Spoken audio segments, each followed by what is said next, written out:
Hello and welcome to another episode of Menu Heroes Digest. I'm your host, Steven. I am Jordan, the co-host, and we have an exciting tale for you. A grand quest of glory and adventure awaits us this episode of Menu Heroes. Yes. Okay. Just a yes? Just a yes. Alright, so to get things kicked off, to get them started, I'll let Jordan take the reign here. He is going to do a spoiler-free review of The Legends of Vox Machina. Yes. As I said, the show just started last week. As I said, so far there are only 3 episodes of it, but I'm already impressed with it right now. For those of you unaware, or those who might be aware but are curious, like, why is this covering on Menu Heroes? It's not entirely video game related. Well, basically, Critical Role is a very popular YouTube series about various, voice actors, mainly, Matt Mercer, coming together, like gathering a bunch of him and his friends and a bunch of other talented people to do basically role playing and tabletop role playing and creating their own little worlds and their characters. And Vox Machina is basically, the latest animated series based around those adventures and those tales. I myself have only experienced a couple episodes of Critical Role's, tabletop adventures, because they do go on for a long time.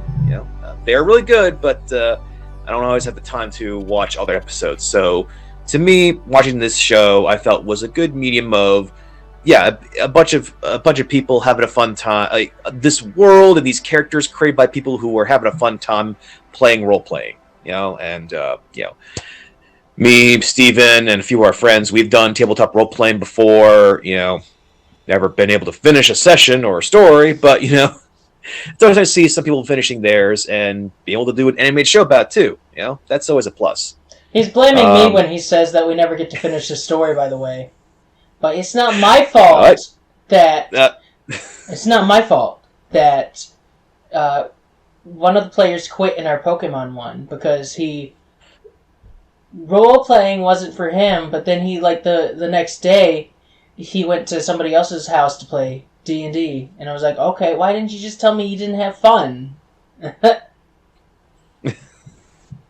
Well, I mean, to be fair, I wasn't blaming you. I just there's always been some circumstances that causes us to not be able to finish it. And no, It's not always you. Sometimes I'm trying to think of something and trying to think of ways to make my characters more exciting, and I fall short.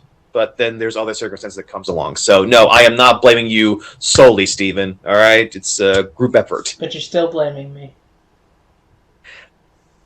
Only a little. Only like a 10%. Okay. Well, but anyway, okay, yeah, I'll let you. Okay. So, Legend of Vox Machina. Basically, if you love Invincible and you wanted to find another violent animated show that had some good laughs and some interesting characters, I can recommend Legend of Vox Machina. If you like Invincible, but you're a little tired of superhero stuff, hey, here's Legend of Vox Machina. It's a animated show about fantasy stuff and fantasy world stuff. Of course, if Invincible was a little too gory for you, a little too violent, or a little too crude and mature, then Legend of Vox Machina it gets a little more mature. It starts off a bit more comedic, but I can tell you, the last episode they had, episode 3, does get a bit more serious. So again, I'm very anxious for the next episode. But the point being is, I can understand there being some people where this might be a bit too much for them, and they may not, get into it. But it's all about if you're okay with the violence, if you're okay with the swears, if you're okay with mature themes, Legend of Vox Machina is definitely a show I recommend. And it's now one of the shows I'm looking forward to each week. And episode 4 comes out this Friday, so you know what I'm doing. And what was the name of this show again? The Legend of Vox Machina. Yeah. Oh. Okay. Should I put like a big, huge, like neon sign up in the sky to let everybody see? It's a really good show. No, you just kept saying it, and I thought it was funny. All right. I did, because it's subliminal messaging. Subliminal messaging. All right. Belly. So this is actually something Jordan has talked about before, sort of. Yes. And that is, there's a Mortal Kombat 2 movie that's been announced. Yeah. And there's a picture from, I think, the first Mortal Kombat movie. So I'll let you talk about this one. Right. So basically, we did like a best of worst of last year, and while I did put the Mortal Kombat movie 2021 on the worst of list, I did put on the very, was it top or bottom, whichever you want to count with. It was like number 10, and I always felt bad putting it there because I felt there were other movies and shows or games worse than that. But it's like, I do feel like there was a bit of a disappointment from watching that movie. Because, well, yes, it has some of the characters from the games. It pulls some of the fatality moves. I think the fights are overall pretty good. And I think the casting of Sub-Zero and especially Scorpion, I thought were fantastic. Unfortunately, it's both a prequel, where it's like not really set in any of the tournaments, but it keeps talking about the tournament, and like it's kind of like, oh, it's coming, gotta keep waiting, it's about to happen, and it's like they tell you it's like the sequel will have the big tournament, and ordinarily I wouldn't entirely mind that, or I think like, okay, I think Mortal Kombat, I think the franchise can expand beyond like the old tournament and everything, where a bunch of warriors from different realms are fighting to the death and everything. Unfortunately, there hasn't been a spin-off that has truly worked. I think the Sub-Zero game and the Jax game, Special Forces, had came out decades ago that were trying to be like either both prequels or just like spin-off stuff. They didn't work out, but I've always felt like the idea of expanding the world and doing other stories that are more than just here's a bunch of characters about to fight to the death in a tournament. And unfortunately, this movie was just like, we're all waiting for the tournament to happen. That'll happen eventually. And I'm saying all this because like I think there is a potential for a really good sequel. I think now that we've gotten all the stuff out of the way, we now know who our characters are, and basically what's, everything's been set up, and, they definitely promised to Johnny Cage. That's the big thing, is that the movie was severely lacking Johnny Cage. And they haven't yet cast who it's going to be, but, I've got, I'm looking forward to it. Certainly, I think Ryan Reynolds has offered, he hasn't been cast, but he's offered to play the role, which I think he'd do a great job with. My main thing, though, is, like, they gotta do something with Cole Young. They either gotta figure out some way to make him more interesting or just push him to the side and ignore him, because he was the thing slowing everything down. Which is a shame, because, like, Louis Tan is, not only is he a really great martial artist, but also, like, he is kind of charming in real life. He's been in a few projects here and there that haven't always been great, but he's been pretty good. He's, had some charisma that like made it more entertaining. He was one of the best things from that Iron Fist show. Like, I had to sit through that Iron Fist show on Netflix. It was a chore, and a Marvel show should never be that. But like, whenever he popped up, I thought he was, one of the saving graces, or one of the more interesting parts of that show. But unfortunately, he wasn't there that much. But so it was weird that when he's the main star of this big martial art, blockbuster film, he's the least interesting part of the thing, and that's kind of heartbreaking. When I know the guy can do a lot. So that's again lots going through my mind right now. Certainly I have a lot of reasons to worry about the sequel, but I think there's enough stuff here that there could be a really good movie coming from what was remained from the first movie.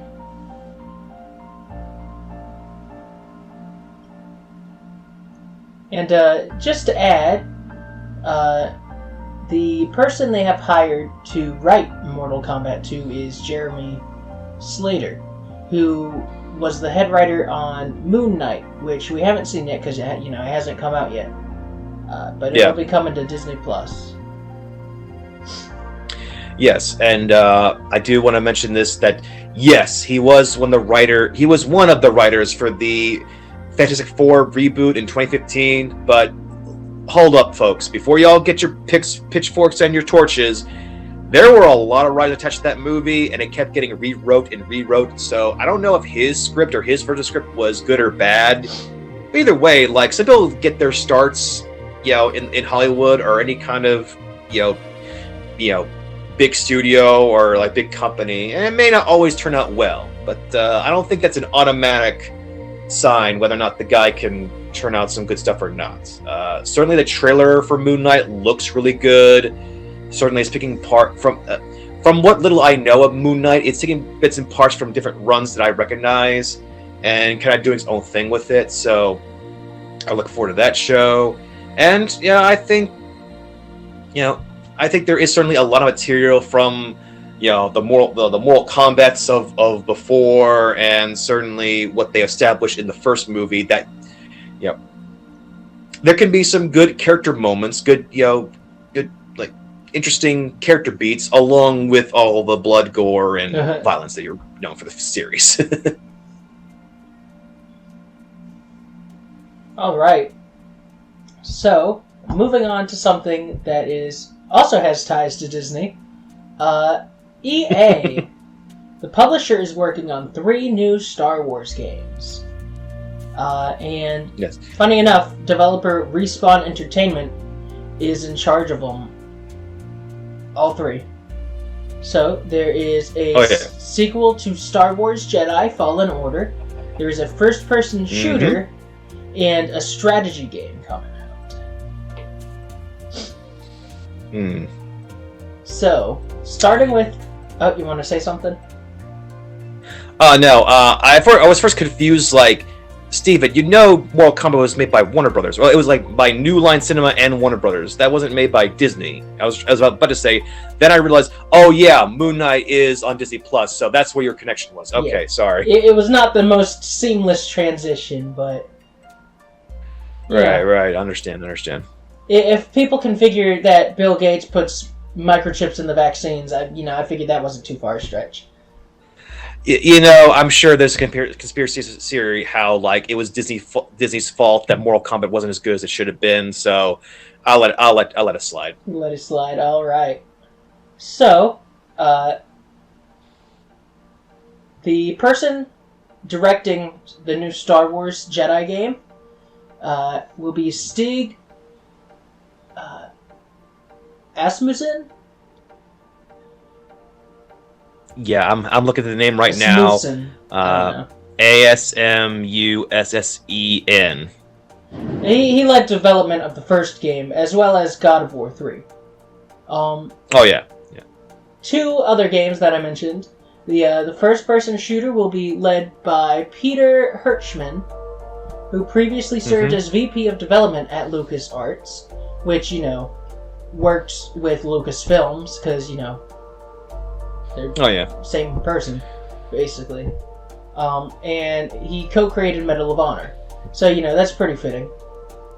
And then the last one is a strategy game by Bit Reactor, a studio that was made recently.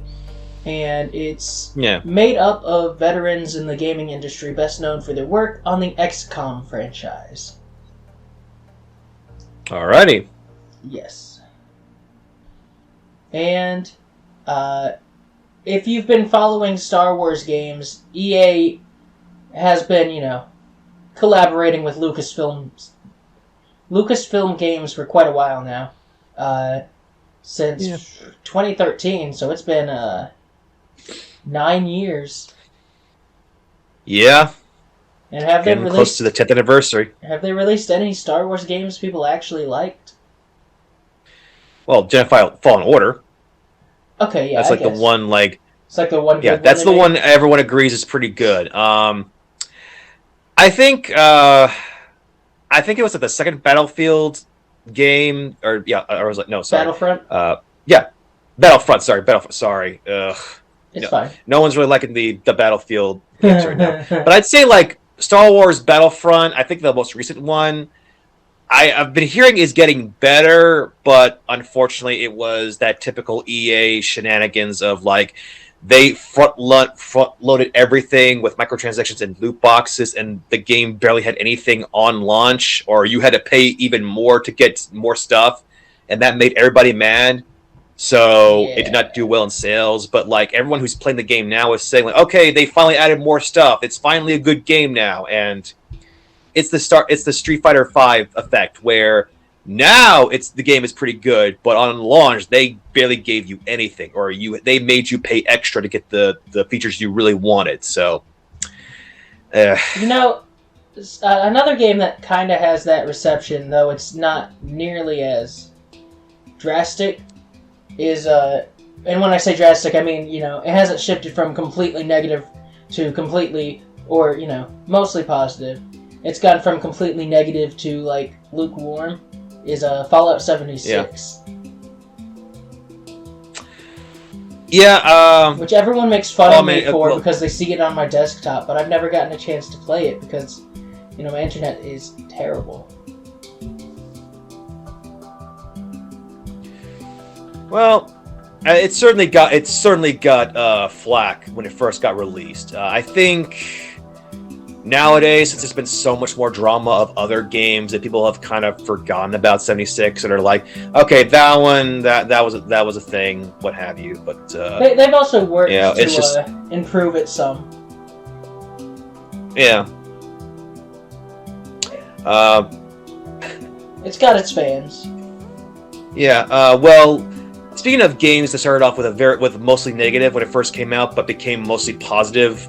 A couple years later. We'll get to that one in a minute, or the company that made that later on. But I will say, though, that I've always felt like there could have been a really good, like, RPG based around Star Wars. In terms of, like, either a turn-based RPG or a open-world MMORPG. And I think there have been, like, a couple here and there, but, like, it's just... There's so many genres of Star Wars games that have either already existed or had potential for existing that EA has never really grasped onto. And that always felt weird to me because I remember growing up, there were so many like Star Wars racing games. There were obviously there were the shooters, there were first person and third person shooter Star Wars games. There was even a Star Wars fighting game that wasn't good, but hey, they were trying. So it was just kind of weird, like with EA having literally an entire galaxy of ideas and properties and just concepts to go for that they, that only one of them where it truly felt like that. There was one that people honestly, truly, mostly were positive on, which is Jedi Fallen Order, and the rest were kind of like the big shooter game, or you're just like. They might as well have been like Call of Duty but in space. That's what those other Star Wars games were, and it feels very disappointing. Now it's interesting that you said that because there are Star Wars role-playing video games and MMORPGs that have come out. EA hasn't had a hand in them, and they're from forever ago. But remember Star Wars Knights of the Old Republic was a role-playing game.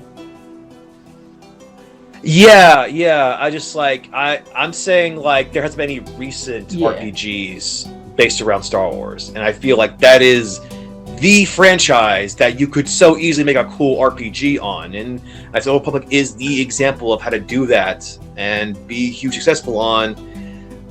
We are getting a Knights of the Old Republic remake, but still unclear if it's whether going to be this year or next year it's coming out. Or they said. I guess I'll look it up while you segue into the next story, okay?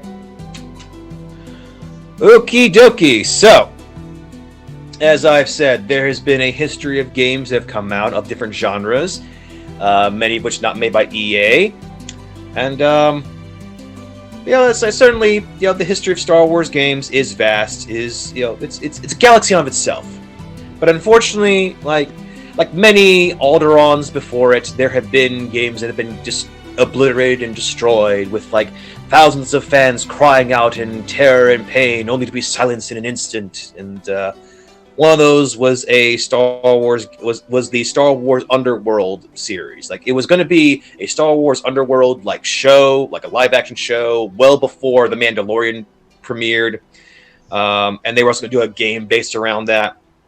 Unfortunately, that whole Underworld project was it was too ambitious. They didn't have the budget or the effects or time to do a live action Star Wars series back in the day. Today, obviously, we got Mandalorian and Boba Fett, but back then that was considered to be the big ambitious project that didn't quite work out. So anyway, just a couple days ago, or technically speaking, last month or the end of last month, a YouTube channel known as The Vault uploaded a little over 3 minutes of work in progress Star Wars 1313 gameplay capture showing protagonist Boba Fett in various scenes. It's pretty rough and mostly bounty hunting related, with footage of the newly released Disney Plus Star Wars anti-hero prowling a grummy bar, chasing down an uncooperative Mark, and engaging in some basic fisticuffs. So, I said, right now I am, getting a basic look at the footage. Sorry I didn't get enough time to look at it, but I mean, this I think would have been a pretty big deal for the aughts, the 2010s, or I think it was about to be released, but a little before that. But I honestly, the footage looks pretty good. It's I'm sure you can see there's been plenty of other video games or sci-fi video games that have had a similar feel. But I mean, it's always a shame. It's always cool seeing the games that could have been made or were almost completed, but just some things happen, and unfortunately, they end up getting canceled or scrapped or having to be reworked. One of my favorite YouTube channels, besides ours, of course, is Matt Muscles What Happened, and there's a whole bunch of videos that are all about video games, obviously the troubled video game history behind some games that obviously turned out bad, but some that were pretty good. Some that turned out be fan favorites but had a troubled history on. And there's actually been a couple videos that were about games that unfortunately were canceled, that were so close yet so far away from being complete, but something happened last minute, or some executive decisions happened, and it ended up scrapping the original plans for stuff. And this is one of those examples of something that could have been cool, could have been interesting, but just didn't pan out.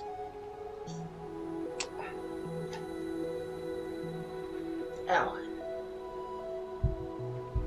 You okay, man? Yeah. My hand got stuck in my hair. Okay.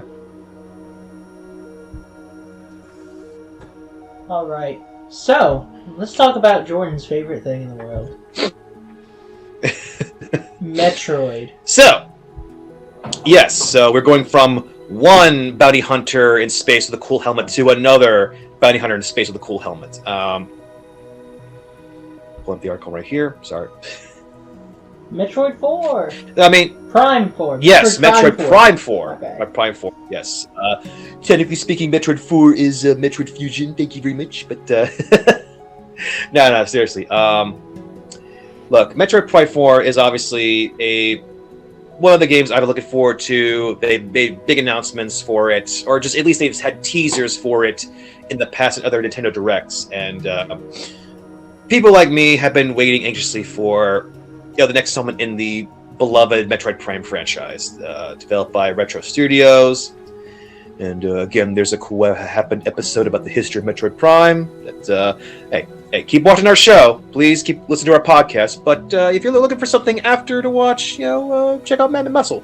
He's a pretty cool guy. You can check out. I don't know the guy, so I'm not. It's not like I'm not like he's been paying me to promote his channel or anything. I don't want to get any ideas for that, but just We'll try and put a link to one of his videos in the cards and in the description down below. I'll be on the comments section. I'll put a link to his Metroid Prime video. I have no problem with that. That's true. But unfortunately, there are problems at Retro Studios. The other day, they have broken silence that the progress is not going to make some fans happy. Might as well bring some people dread.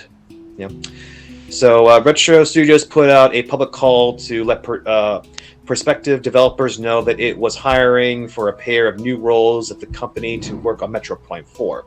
While the message was aimed at potential job candidates, fans ended up flooding the post with responses. Some of these responses were simply happy to see Metroid Prime 4 mentioned at all. Others were far more negative. In short, they inferred that for Retro to be hiring for key roles on the game's development team at this point in time must mean that MP4 is still a long way off from release. Obviously, there's no way to actually know this for certain, but many took this message to be a disappointment one when it comes to any potential launch for the game in near terms. Look, I will tell you my initial response to this is that it does. It sucks that we have to wait a little longer for the game, but at the same time, I am glad they're taking the time on this. Like, we have covered on our show many studios just rushing a game out because they need to meet a quota, or they had to they had to reach a deadline, or they had to meet their fiscal quota or what have you, and it just ends up upsetting the fans even more with an unfinished or a product that was sorely lacking in what it promised. And if Retro Studios are saying we need new people to help develop this more, or to get this stuff working, give this thing more time, good on them. Retro Studios has, for the most part, have brought in a lot of quality games. Not just the Metroid games, but also they've made a few Donkey Kong games that I've really liked. Topical Freeze, I got a chance to play that over the weekend. I'm still a ways away, but overall I'm really liking it. So if Retro Studios say they need more time on this, or they need more hands on deck on it, please, do whatever you have to make a great game. That's my initial thoughts on this. So I'm not screaming doom and gloom, but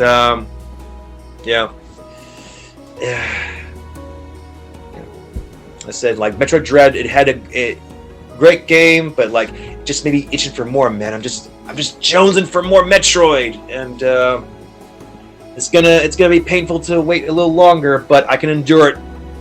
I can wait. You can do it. I believe in you. Thank you. I'll stay strong, man.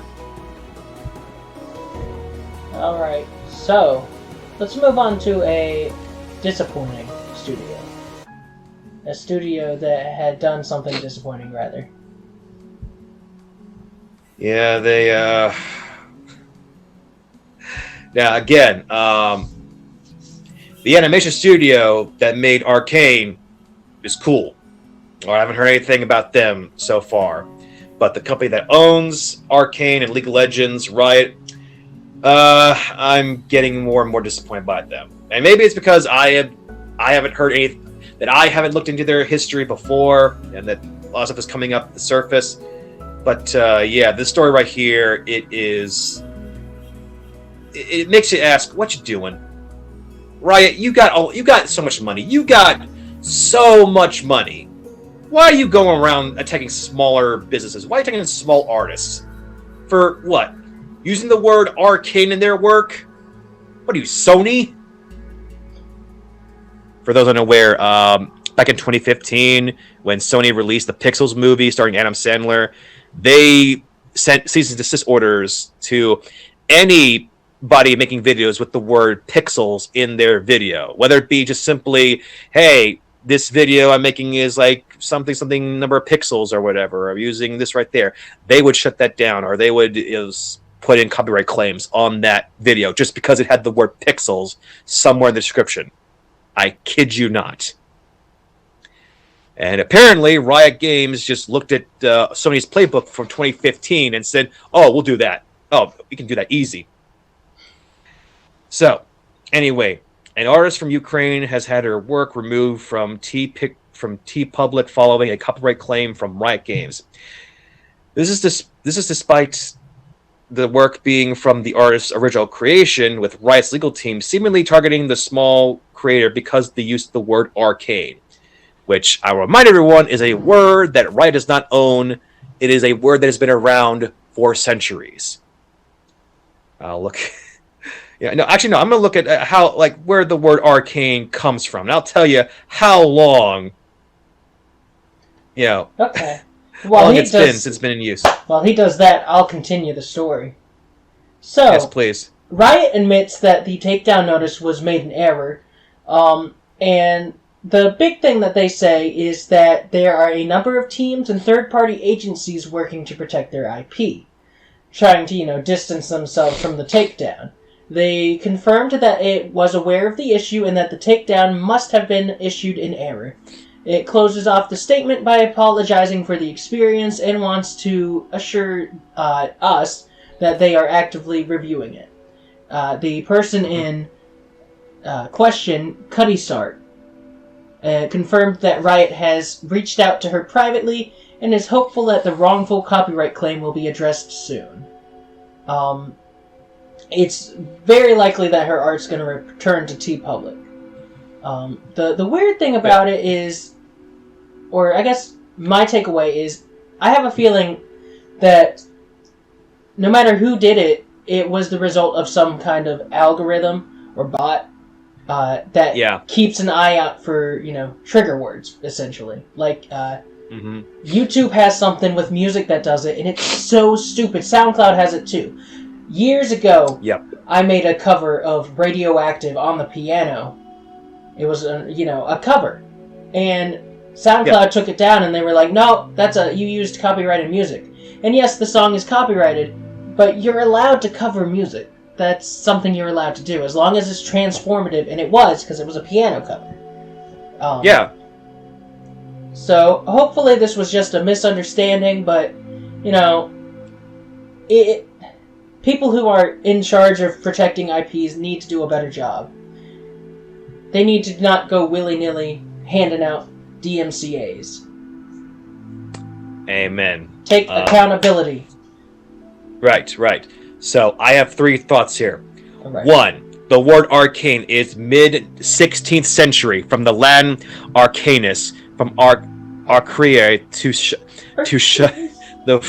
anyway, so yeah, the word was not created by Riot Games, unless Riot Games want to make the claim they've been around since the 1600s, which I want to see their dossier on that.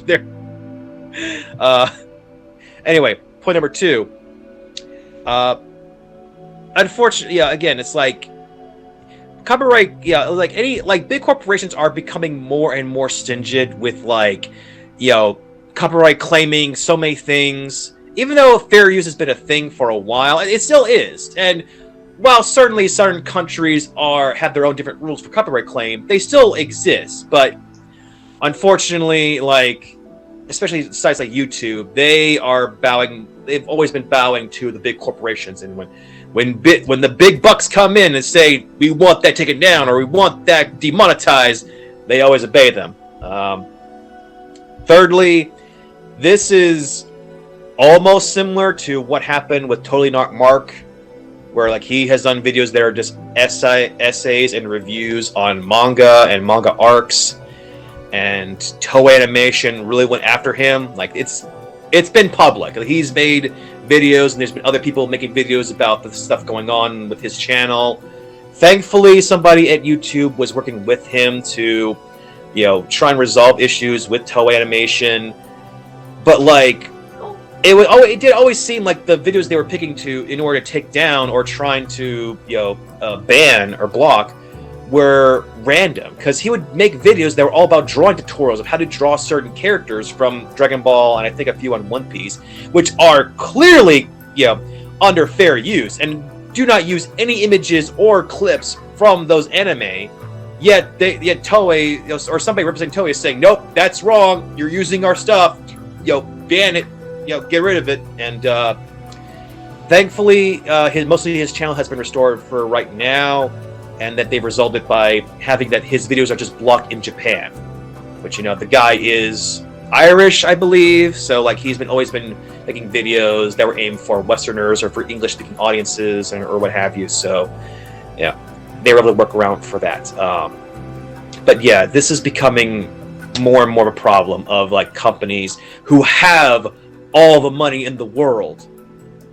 Places like Riot, Tencent, Toei, you have more than enough money, yet you're somehow threatened by this little company that could, or this little creator that could, just maybe using a word or two or using an image similar to what you have and say, "No! How dare you! I shall strike you down!" And it makes you look more like a bully. Like some people might say that I'm a little too harsh, or I'm being too mean to like big companies or to rich people or whatever. But it's like they're rich. They got so much resources and wealth. Like, yeah. I'm sorry, I don't feel too bad for them. Mm-hmm.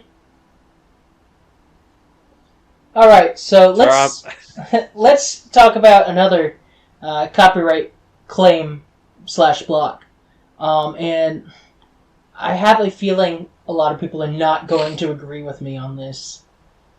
Because, like you said, boo, big corporations.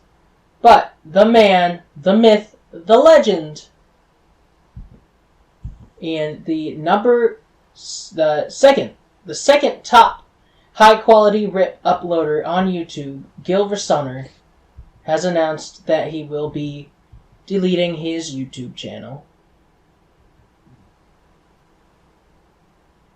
So, in case you don't know, GilvaSunner is a YouTuber who uploads soundtracks to video games, full soundtracks, and it makes it really easy to listen to, especially Nintendo music. The reason this is so important is because while Nintendo does publish their music on CDs and stuff, and soundtracks, they sell them, they're mostly available in Japan. They're not widely available in the West. Right. And, while GilvaSunner wasn't making any money off of this, and he was like, hey, this isn't my stuff, I'm just uploading it for people to, know it exists and listen to it. Nintendo is still within their rights to take them down because the videos weren't covered under fair use. They weren't used in a transformative manner. They were just straight up put up there. So it makes sense that Nintendo does it because this is Nintendo we're talking about. Yeah. It still sucks because, it's just such an iconic channel. Yeah. But if they go after the number one high quality rip uploader, GilvaSunner, we take to the streets and we riot. Because that man, that team of people is freaking hilarious. So let me go into another tangent. GilvaSunner started as a parody channel of GilvaSunner. Alright. You might remember the olden days when it was Timmy Turner's dad. Basically, they'll upload versions of the song, but there's always a twist. Like, it'll be the Flintstones theme song instead of what you expect. But it's always so well done. Like, they use the actual assets from the game. Like sound fonts and stuff. and actual hardware to make the music, and it's just, as someone who enjoys comedy and music and stuff like that, it's just, it warmed my heart to learn about it. So yeah, it sucks that he's deleting his channel, but he feels like he's backed into a corner, and while I would not call him a criminal. I would not call GilvaSunner a criminal. Some people have, but he's not a criminal. But, in the end, he's complying with what has been asked of him. Because if he doesn't, he can face legal prosecution. It's not likely, but it is possible. Your turn.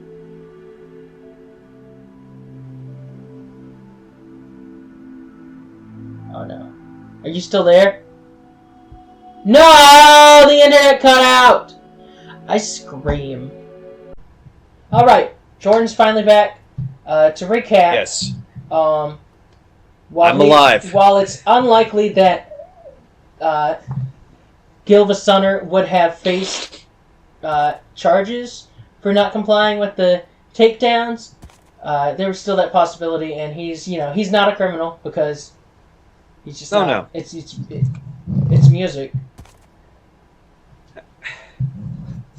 I mean, music companies want to act like just putting music online is the most evil, most sinister thing of all time, but it's not. Like, speaking from somebody who has been around since the early days of YouTube, okay, back then they would just put episodes of other shows on YouTube just as is, and wasn't anybody stopping them until Viacom really got a hold of that. But even for decades, there's been people playing music or ripping or just putting music on YouTube. Some of them not taking any money, just completely not monetizing their stuff, but just offering soundtracks or trying to have the whole soundtrack of a show or a game or movie just available online just so people could listen to it.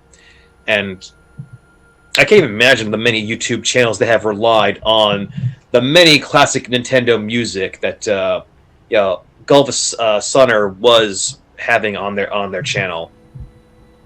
So I don't know, man. It sucks. Yes, Nintendo is completely within their rights, but it doesn't make them look good.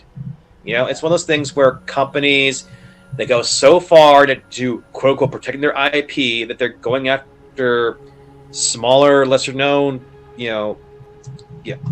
content or just smaller, less known individuals, and it makes it look like a bully. Yeah. That's my thought process on it. And that's a fair thought process. So, going back to your lead, let's talk about Sony.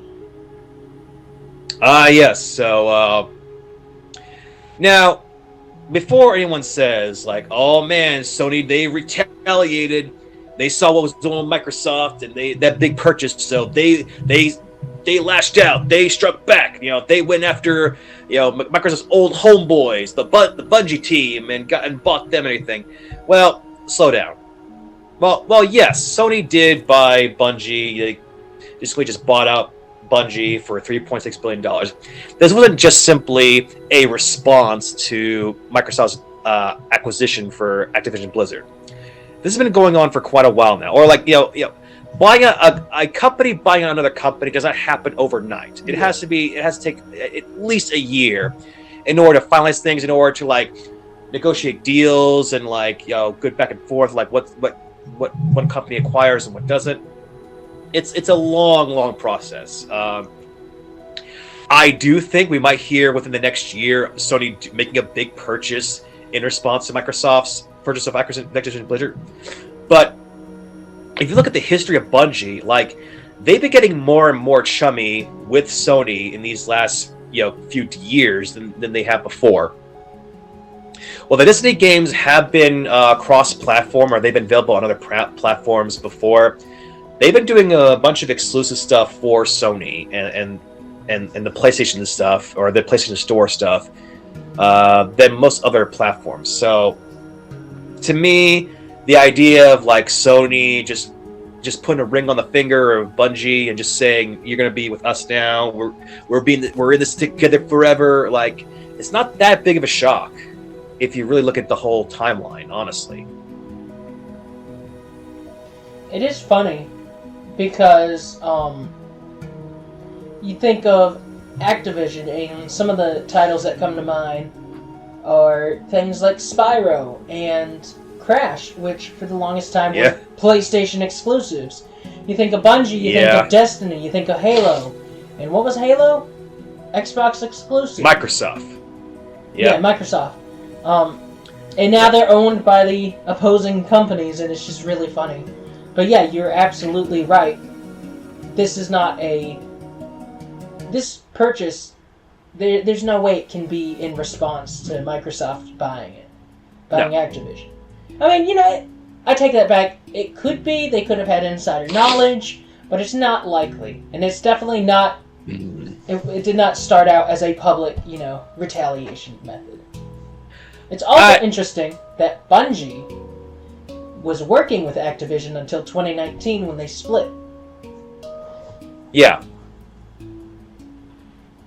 Yeah, they've been independent for a while. They've been third party for quite a while, but you can see them slowly setting more and more towards Sony. So, again, the idea of Sony just buying them out is not as crazy. I mean, it's a little crazy for me, being as old as I am, because I remember Halo when it first came out, and for years it was like Microsoft and Bungie were like close together. They were the power couple back then. They were the video game power couple. But as I said, after Halo 3 and also Halo Reach, like, you can feel like Bungie and Microsoft, they were parting ways. They were going the separate ways and everything. So, again, what you're saying, Crash and Spyro they used to be big Sony staples, and now they're on Team Microsoft. And Bungie, which used to have been part of Microsoft, or used to partner up a lot with Microsoft, is now on Team Sony. It is a fun reversal. I'll give you that, or an interesting looking reversal, I should say. Thank you for giving me that.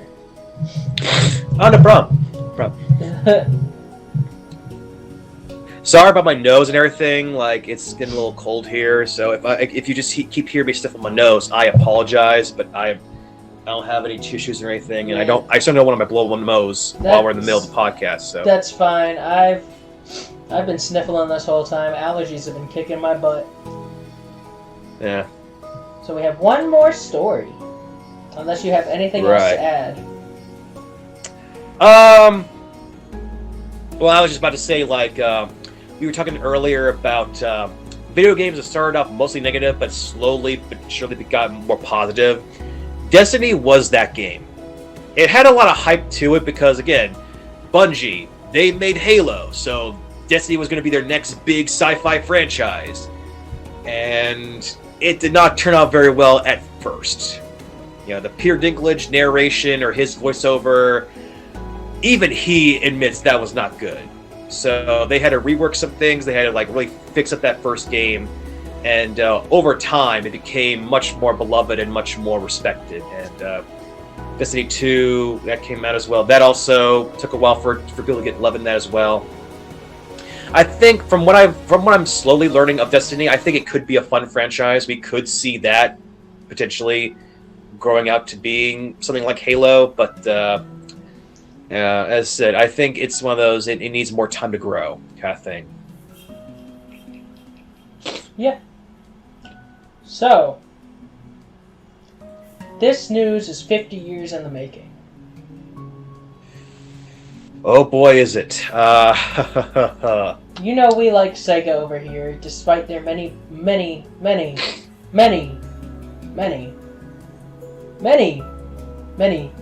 Yeah. Many blunders. Yep. And there's been a lot. I mean, tons. Mm-hmm. Like, more fingers than I have. But should I link videos in my comment section of what happened episodes for many of Sega's blunders? Oh my god. So anyway. And there's oh man. Sega was one of the companies that helped revitalize the video game industry. Especially when it came to arcade machines. And that is why it's heartbreaking. I don't know why I waited to show this picture. It has nothing to do with the article. That's why it's a little heartbreaking to hear that after 50 years, they have sold off their arcade business. Yeah. But, it's not just something that happened this year. They strongly hinted at it in 2020, which, as the article points out, was a terrible year for arcade business and, just about everything else anyway. Oh, yeah. But Sega has finally sold the rest of their arcade business. And it's kind of a shame, because while I didn't grow up seeing Sega in the limelight, it's still me. It's still a shame to see what happened to Sega, how they rose and then fell. And this just feels like the last domino falling. Just plink. Like we recognize Nintendo as being a big video game powerhouse. It was for a long time the video game company for about a decade or so, and it was only Sega that was the company that was able to compete with it and actually able to make more money in revenue during the mid 90s. Again, it was the 90s where it was Sega and Nintendo were the two big powerhouses. Now eventually Sony got in and they really hit it out of the park with their PlayStation and their stuff. You know what sucks about that? It's Nintendo's fault.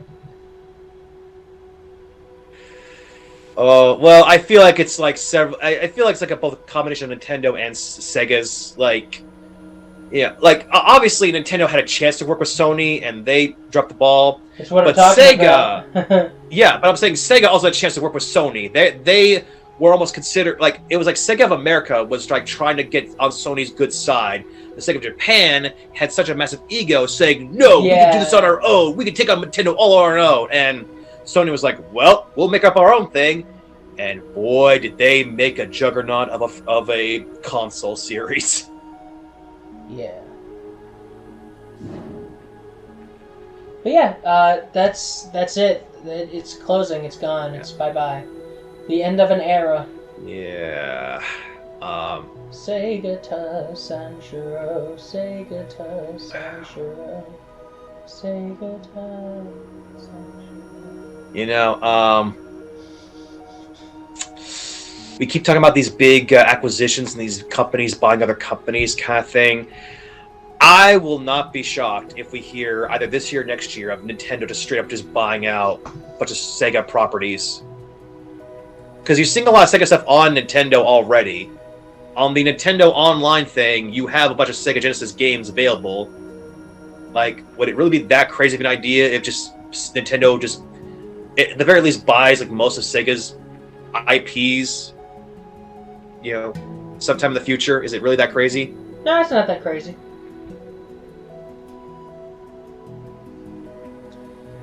It's not that I'm for that, but it's just it feels it's what's going to happen. I got my my 1% sense is tingling, or something like that. Your Jordan jiggles.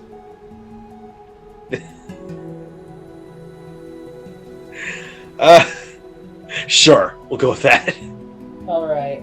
Well, thank you guys for tuning into this episode. And yes, thank you. Sorry for all the technical issues and all the stuffy noses, but we're doing this really late at night because our schedules are busy. But we wanted to do this thing. We want to make sure we keep you informed and that we have a nice discussion about this kind of stuff. Did we talk about the Halo trailer last week or this week? I think we've talked about it before, yeah. Okay, alright, never mind. Well, when that does come out, I'll at least get the Paramount Plus free trial so I can at least give the first couple episodes a try, because I think it looks interesting. I think it could be a fun series. Alright, well, with that, we will see you next time, and until then, stay cool. On adventurers out there! Alright. I am I now think I just going made an to... up reference, and I was trying to think of something fantasy or quest related, and I just my brain just somehow went to up. Well, now it is time to play the ceremonial song. So shh. Okay.